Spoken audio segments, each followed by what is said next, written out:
So when we're looking at the United States prison system and the prison industrial complex in the United States, the very first thing that we have to take note of when we look at it is it's simply how huge it is and how big of a scale, how far ahead of other countries it is in terms of how many people we do put in prison in the United States. Unfortunately, we're number one in the rate of imprisonment. The figure's a little small, so I don't know if you can see, but the United States is at the very top with 707 people per 100,000 that it imprisons. Far, far ahead of second place, which is Russia, and far, a whole other category from every other country you can think of. So everything else that we talk about here, you have to keep this part of it in mind, that it's on a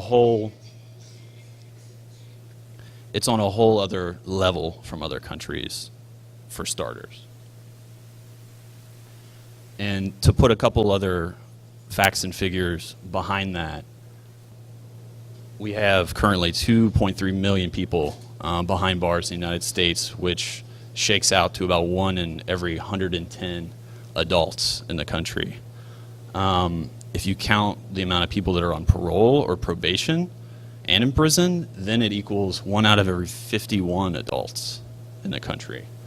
And about half of those are for drug-related offenses. And so who's getting locked up in this vast system of prisons and prisoners? If you've been paying attention, this probably isn't a surprise to you, but it has to be said that it's not equal. If you look at the left figure, you'll see that as a percentage of the population of the whole country, whites are 64% of the population, but they're only 39% of the prison population. And if you look at non-whites, blacks specifically, they're only 13% of the whole population of the whole country, but they're 40% of the prison population. And if you've come to some of the other talks, you've heard about the disparities in the way that justice is carried out, the over-policing of communities of color and poor communities as well, that leads to these numbers, partially leads to these numbers. So every time that this topic is discussed in articles, in the media, from politicians, it's kind of framed a certain way, in certain lines. And usually it's that, okay, we have a lot of people in prison, but we need it. It's serving a purpose. It's going to bring crime down. There's this relationship here. It's necessary to reduce this violent society that we supposedly have, and this is what we have to do. Well, firstly, we already saw that no other country is behaving this way, so that's kind of a red flag immediately. Second, if we actually look at some of the data, and there's a ton of data, so I'm not going to pretend that this is everything that's out there, because it's not at all, okay? But this is, I think, somewhere to start to look. So if you look at, and I apologize for all the charts, but if you look at some of the data here, what you're seeing on the bottom, the orange curve, is the amount of people that have been put in prison in the United States over the since 1970 to 2004. And then the top one is what's considered crime, the crime rate of the country. And so usually when it's talked about, what you would hear is basically what you see here in this last little smidge. So as the prison population goes up, supposedly the crime rate will go down if prisons are what they're purported to be for, to protect people, to reduce crime. But that's only looking at one little tiny portion of what's actually happening.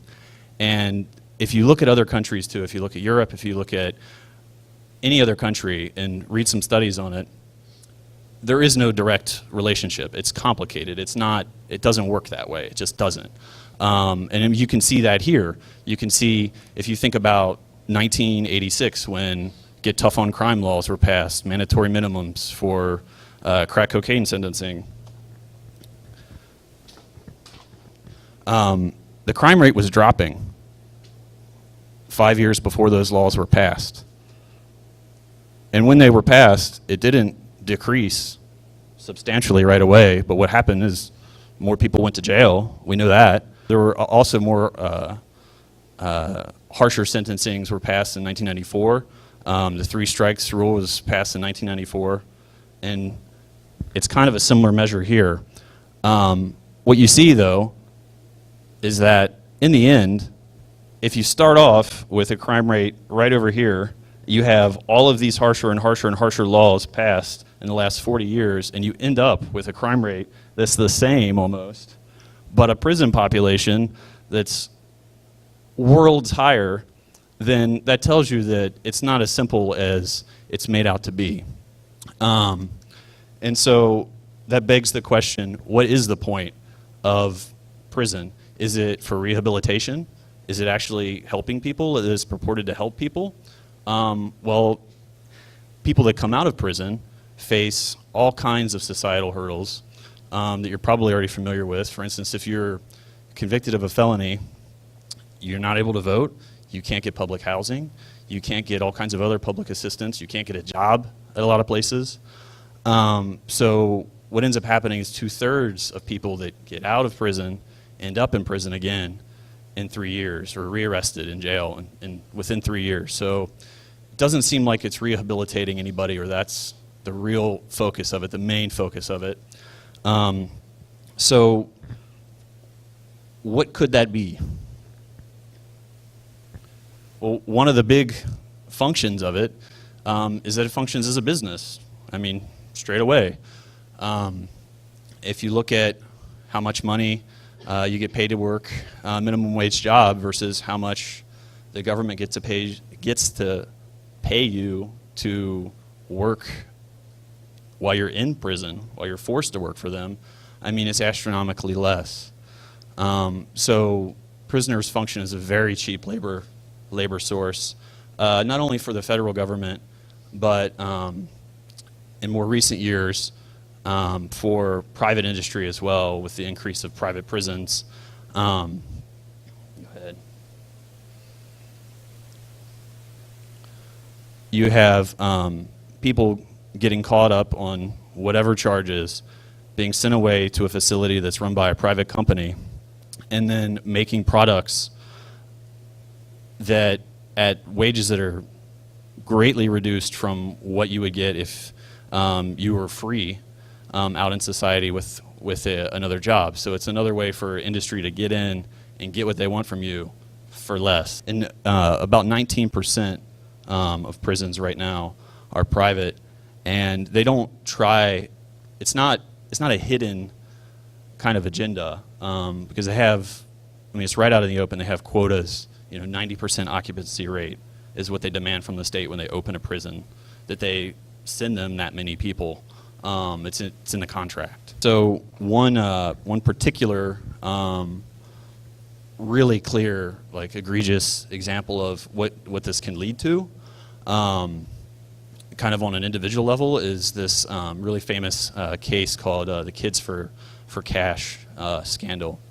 So if you're not familiar with this, what happened was a judge in Pennsylvania was sentencing juveniles to over-sentencing them, and not only over-sentencing them, but sentencing them for things that aren't even crimes, or very, very petty crimes, to months in juvenile detention centers, and then when they would come back up for a reassessment, they get sent away again. So you end up with these kids going in for nothing and being in for sometimes years, and not in pretty places at all, not cushy. These are not facilities for children. These are places where these kids died. Some of them did, basically boot camp situations. Kids committed suicide. You ruin these kids' lives. I'm talking about 14-year-old kids. A couple examples of some of these crimes that these kids committed that got roped up into this situation. One 14-year-old girl created a MySpace page where she was making fun of her principal. Okay? And somehow down the line, the cops got involved, and there were cops that were connected to this judge, and convinced her parents, under threat of arresting her on crazy, huge charges, to forego a lawyer and come to court without one, because they lied to her and told her that you get a lesser charge. Like, we'll take care of this. You'll get a slap on the wrist. Come in. Don't bring an attorney because it'll be worse on you. And then she got sent away for a couple years, and it was like on and on and on and on and on, stuff like this. And while this is, a disgusting and ridiculous, example of this individual, this is only kind of a microcosm of the bigger problem. Like, yeah, this is horrible, but what this guy did is basically what's happening on a bigger scale all the time. We're taking people, putting them behind bars, making money off of them, and we're not hiding that that's, one of the relationships why that's happening. And so one of the main driver behind legality-wise that this is able to happen is because the 13th Amendment, after the abolition of straight-out slavery, instituted a form of institutional, basically prison slavery, where as long as you're convicted of a crime, then you can legally be forced to work for the government, and that allows the federal government to make you work for almost nothing. Sometimes when you get out of jail, you owe fines that you can't pay off, based on what you made in jail too. So I mean, you're making pretty much nothing. So one question, since a lot of focus has been on this private prison industry, would be, if we end this practice, will this solve the problem? And I would say no. It's definitely a first step, because it's somewhat of a more egregious, aggressive form of what's already been happening. But the fact that it's already been happening is kind of the bigger issue. Because before this became prominent, we already had the ability for the federal government in 1979 to force labor from inmates. And before that, decades before that, we had chain gangs, which meant that the prison, instead of housing you, would save money by renting you to a company, chaining you to a bunch of other people, and making you work for free for that company. So this problem didn't start right now. There's been some attention to it, which is good, but it doesn't stop with the current manifestation. So principle number 4, Black Lives Matter principle number 4, to end mass incarceration, the school-to-prison pipeline, and the commodification of crime. When we think about that, I think it's good to think about not only the way that has been laid out, where you see that people are forced to give their labor for free to the state, or give their labor for free to private corporations that have a relationship with the state, but also some of the other functions of prison on society.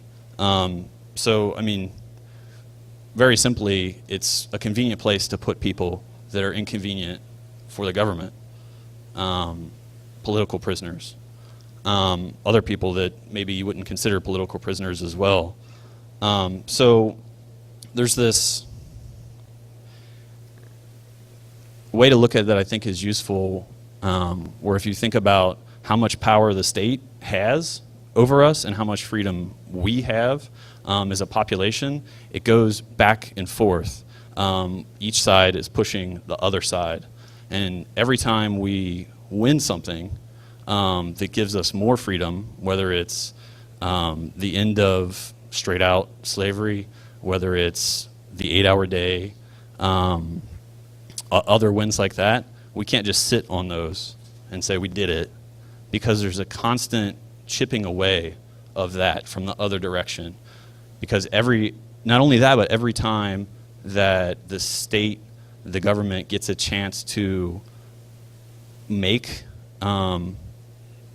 headway into our gains with small incremental laws being passed to slowly take away rights, every time they get an opportunity through fear, division, or racism to make a big grab at that, they will, and then they won't give that up. For instance, the Patriot Act is a good example. You know, great time, everybody's afraid, take away a bunch of rights. Didn't go away, still hasn't gone away. Didn't go away after Bush was out of office. Obama didn't get rid of it, he increased it. It's not going away under this administration either. It's a bipartisan project. And it's not just, this generalizes, you know, not just in the United States, but abroad as well. Once an emergency law is enacted somewhere, like in Egypt or Syria, there's one in France, I don't know if it's still, yeah. It's very hard. They're not going to just give it up. You have to fight to get it, what we have, back. So that's just something to think about as we kind of conceptually approach this, to start looking towards ourselves for solving this instead of looking towards the state to solve these problems, because that's what they want. They want us to be afraid and say, oh, lock these people up, get them away from us, you know, come up with a solution for this. But every time that happens, it's not in our benefit.